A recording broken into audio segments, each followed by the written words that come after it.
Dia, gente, sejam bem-vindos. Chegamos, capítulo 16 de Segunda Reis. Quinta-feira, estamos quase acabando Segunda Reis. Como a gente está desde Primeira Reis, parece um livro bem longo, mas cada capítulo mais interessante que o outro, né? Bom, hoje a gente vai falar sobre o rei Acaz. Foi um dos piores reis. Parece que ele vivia como se Deus não existisse.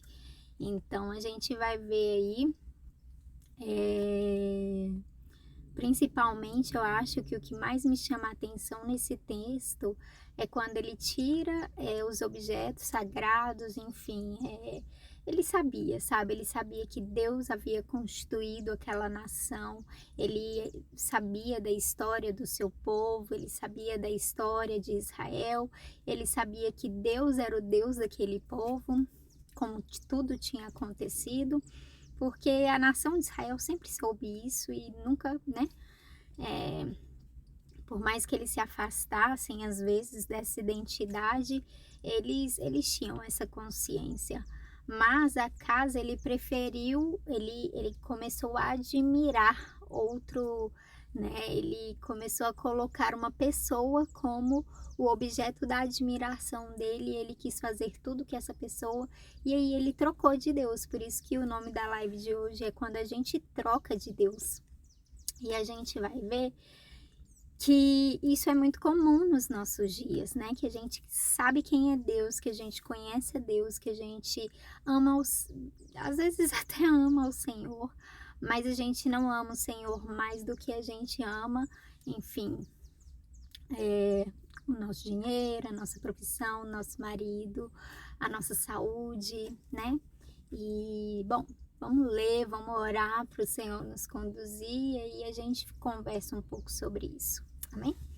Amém, Deus, queremos apresentar o dia de hoje a Ti, te agradecer porque nós levantamos, sabe, Deus, pelo sol, pelas árvores, pelos pássaros, por tudo que o Senhor faz nos cercar, sabe, Deus, e nos mostra a sua bondade, a sua glória.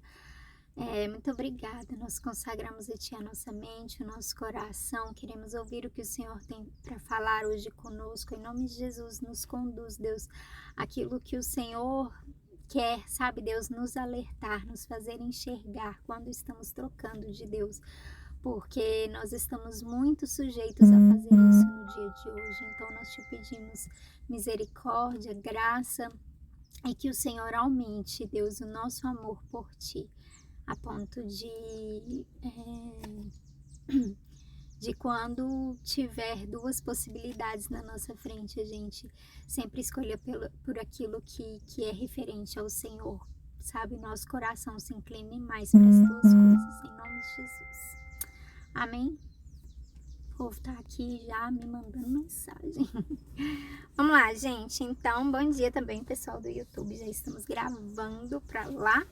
E se você prefere, mais uma vez, se você prefere assistir no YouTube, uma coisa mais ligeira assim, ou sei lá, né, sem muita distração do Instagram, então corre lá que a gente tá salvando as lives lá, beleza? Bom dia, Isabel, seja bem-vinda, eu acenei, esqueci de dar bom dia. Vamos lá. Capítulo 16 vai dizer o seguinte: No ano 17 do reinado de Peca, filho de Remalias em Israel, Acás, filho de Jotão, se tornou rei de Judá. Acás começou a reinar quando tinha 20 anos de idade. Ele governou 16 anos em Jerusalém. Acás não seguiu o bom exemplo do seu antepassado, o rei Davi. Pelo contrário, fez o que não agrada ao Senhor, seu Deus. Seguiu o exemplo dos reis de Israel. Ele chegou até a oferecer o próprio filho queimando-o como oferta aos ídolos, seguindo o nojento costume dos povos que o Senhor havia expulsado da terra prometida, conforme os israelitas avançavam. Acás ofereceu sacrifícios e queimou incenso nos lugares pagãos de adoração, nos morros e debaixo de todas as árvores que dão sombra. Rezim, rei da Síria, e o rei Peca de Israel atacaram e cercaram a cidade de Jerusalém. Porém, não puderam derrotar Acaz. Bom dia, mãe, seja bem-vinda. Então, gente, aqui a gente vê então que Acaz começa a reinar ali em Judá. E ele vai dizer que ele não foi um bom rei, né? Não seguiu os costumes do seu Deus, porém ele resolveu seguir os costumes dos gentios, das pessoas das quais o Senhor havia expulsado daquela terra. Ele então fazia tudo aquilo gentil, é todo aquele que não segue o Senhor. Por isso nós éramos considerados gentios e hoje nós somos, né, parte da família de Deus. Por isso que a gente tem que ter a consciência de que só é possível através de reconhecer Jesus Cristo, porque Ele foi quem abriu esse caminho para que nós pudéssemos entrar, né, passar. Então, esse povo, então, que ele seguiu o exemplo dos reis de Israel, ele chegou até oferecer o próprio filho queimando. Então, é isso. Seguindo o nojento costume dos povos que o Senhor havia expulsado da terra prometida. Bom, no versículo 6 vai continuar dizendo: nessa mesma época, o rei de Edom reconquistou a cidade de Elate e expulsou os judeus que moravam lá. Os edomitas foram para Elate e ainda moram lá.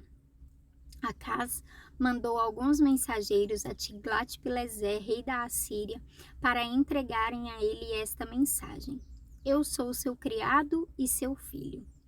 Venha me salvar dos reis da Síria e de Israel que estão me atacando. Acaz pegou a prata e o ouro do templo e o tesouro do palácio e mandou de presente ao rei da Síria. Em resposta ao pedido de Acaz, o rei da Assíria marchou com o seu exército para a cidade de Damasco, conquistou-a, matou o rei Rezim e levou o povo para Quir como prisioneiro. O rei Acaz foi a Damasco para se encontrar com o rei Tiglat-Pileser e viu o altar que havia ali. Então, mandou para o sacerdote Urias o desenho e o modelo do altar com todos os detalhes. E Urias construiu um altar seguindo todas as instruções que o rei Acaz havia mandado de Damasco e terminou o trabalho antes que Acaz voltasse. Ao chegar de Damasco, Acaz viu que o altar estava pronto. Então, queimou sobre ele sacrifícios de animais, ofertas de cereais e derramou em cima dele uma oferta de vinho e o sangue de uma oferta de paz. O altar de bronze que era dedicado ao Senhor Deus ficava entre o novo altar e o templo, e por isso Acaz mudou para o lado norte do seu novo altar. Então deu a Urias a seguinte ordem. Antes da gente continuar, vamos ver aqui exatamente essa parte que traz o título da nossa mensagem de hoje. A gente vai ver então que Acaz foi pedir ajuda a Tiglat-Pileser, que era o rei da Síria. Ele estava ali se comungando ali com um rei que era totalmente fora do padrão e dos costumes deles. E ele foi pedir ajuda. E ele virou e ele falou assim, ó: eu sou seu criado e o seu filho. Ele colocou sob o senhorio ali de Tiglat-Pileser e também sobre a dependência dele. Ele virou e falou: deixa eu te falar uma coisa, eu entrego a minha vida, a minha nação, para que você nos diga o que fazer, nos ajude, eu estou confiando em você. E aí, após isso, ele foi lá, pegou os tesouros do templo e entregou. Bom, e o que isso nos fala?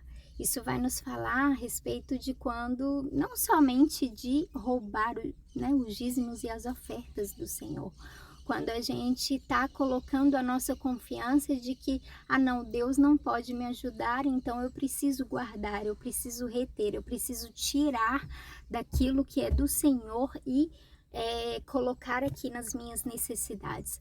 Não somente isso, mas também a gente vai estar falando sobre confiança, sobre todas as vezes que a gente tira ou, né, a nossa confiança ali do Senhor e coloca no médico. Não, eu vou pagar esse médico aqui porque ele é o único capaz de fazer tal coisa por mim. Ah, não, eu vou tirar isso daqui e eu vou tirar a minha confiança do Senhor e colocar a confiança no meu marido. Eu vou tirar a minha confiança no Senhor e vou colocar a minha confiança nos meus filhos. E assim, que o Senhor abra a nossa mente, o nosso entendimento no dia de hoje, para a gente ver as vezes que a gente está fazendo isso, ver as vezes que a gente está trocando de Deus, está trocando de confiança, está trocando ali, sabe, tirando a confiança daquele que pode todas as coisas na nossa vida e entregando para aquele que parece ali, nossa, não, essa pessoa aqui, ela tem mais capacidade de me ajudar nesse momento, ela tem mais, sabe, quando na verdade a nossa confiança e a nossa segurança deve estar no Senhor. Então que o Senhor possa mostrar pra gente, sabe, quando são as vezes que a gente a Bíblia vai dizer lá em Provérbios que onde está o nosso tesouro está o nosso coração. Quando é que a gente, sabe, tá, onde é que a gente está colocando o nosso coração? Sabe, é no Senhor, assim, é tipo, cara, Deus pode fazer isso na minha vida, Deus é capaz, Deus tem todo o poder.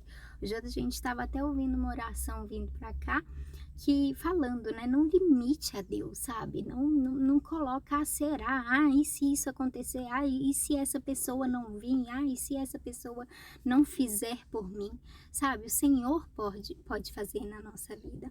Então que a gente pare, sabe, pare de roubar de Deus, sabe? Pare de roubar, pare de deixar, pare de fazer a mesma coisa que a casa estava fazendo, sabe? Tirando a confiança do Senhor da nação deles e colocando em Tiglat-Pileser, sabe? Tirando ali o próprio tesouro que estava depositado, que aquele povo iria lá, pagava, levava, e indo lá pegar aquele valor e entregar a alguém que ele falou, não, você vai poder me ajudar mais do que o Senhor na minha batalha. Então, em nome de Jesus, sabe? Eu oro para que Deus realmente revele pra gente quando a gente tá trocando, mudando de confiança ali, entendeu? Então, aí, após isso, ele ainda, aí, beleza, ele foi, aqui, esse capítulo vai fazer referência com o capítulo 28 de Crônicas, de Segunda Crônicas, então eu sugiro muito. Aqui vai dizer que ele foi lá, que Tiglat-Pileser foi lá, como é que se diz? Ele, enfim, ele parece que conquistou, batalhou aquela batalha lá para ele, conseguiu levar prisioneiro algumas pessoas e tal. Mas lá em 2 Crônicas 28 vai falar que ele deixou ele numa condição, a casa numa situação ainda pior, ainda mais difícil. Depois vai lá dar uma olhadinha. Não entrando em contradição, mas pelo passar do tempo, entendeu? Tipo, deu ruim aquela batalha. Aí, beleza. Aí, mesmo assim, Acas vai até Damasco, que é o lugar lá para encontrar com o rei Tiglat-Pileser, e aí ele vê um altar, e ele vira e ele fala, eu quero esse altar, eu quero esse Deus, eu quero o Deus de vocês, eu quero que seja o Deus lá da minha nação. E aí ele passa para Urias, que era o sacerdote da época, detalhes, a planta, o modelo igual do tal do altar. Então a gente parou nessa parte. Então deu a Urias a seguinte ordem: use este meu altar grande para as ofertas. Ah, tá, aí beleza. Aí o Urias fez igualzinho e aí ele decidiu fazer da seguinte maneira: use este meu altar grande para as ofertas que são completamente queimadas de manhã e para a oferta de cereais da tarde. Para as ofertas que são completamente queimadas e as ofertas de cereais do rei e do povo, e também para as ofertas de vinho do povo. Derrame sobre o altar o sangue de todos os animais que forem sacrificados, mas deixe o altar de bronze a fim de que eu use para adivinhações. E Urias fez o que o rei mandou. O rei Acaz desmontou as carretas de bronze que eram usadas no templo e tirou as bacias que estavam em cima delas. Tirou também o tanque de bronze de cima das costas dos 12 touros e colocou-o sobre uma base de pedra. E para agradar o rei da Assíria, Acaz também tirou do templo a plataforma onde ficava o trono real e fechou a entrada particular por onde os reis entravam no templo. Todas as outras coisas que o rei Acás fez estão escritas nas histórias dos reis de Judá.